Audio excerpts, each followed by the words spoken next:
হাতে যদি ১০ মিনিটের মতো সময় থাকে তাহলে তৈরি করতে পারবেন চমৎকার একটি এগ রাইস। আর এটি দেখতে কিন্তু খুবই লোভনীয়। এর জন্য আমার লাগছে পেঁয়াজ, রসুন, কাঁচামরিচ, টমেটো, ধনিয়া পাতা, সামান্য পরিমাণ তেল দিয়ে দিলাম।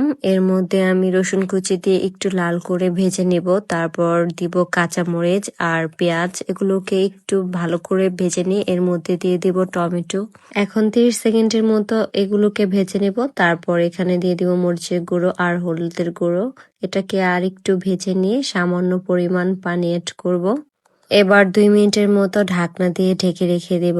তারপর 2 মিনিট পরে এখানে আমি 2টা ডিম দিয়ে দিব। ডিমটাকে একটু ভালো করে ফেটে নেব। এর মধ্যে দিয়ে দিব এবার পরিমাণ মতো লবণ। তারপরে একটু ভালো করে ভেজে নেব। কিছু ধনিয়া পাতা দিয়ে দিব। নর্মালি বাসায় যে চালের ভাত খাই এটা এখানে ব্যবহার করতে পারবেন, অথবা ফ্রিজে যদি ভাত থাকে ঠান্ডা ওইটা হলে আরো সবচেয়ে বেশি ভালো হয়। আমি এখানে বাসমতি চালের ভাতটা ব্যবহার করেছি, দেখতে খুবই সুন্দর লাগে। ভালো ফ্লেভারের জন্য উপরে আরো কিছু ধনিয়া পাতা দিয়ে দিলাম। আমি এখানে 2টো ডিমের মধ্যে 1 বাটি ভাত ব্যবহার করেছি। আপনারা চাইলে বাসায় ট্রাই করে দেখতে পারেন।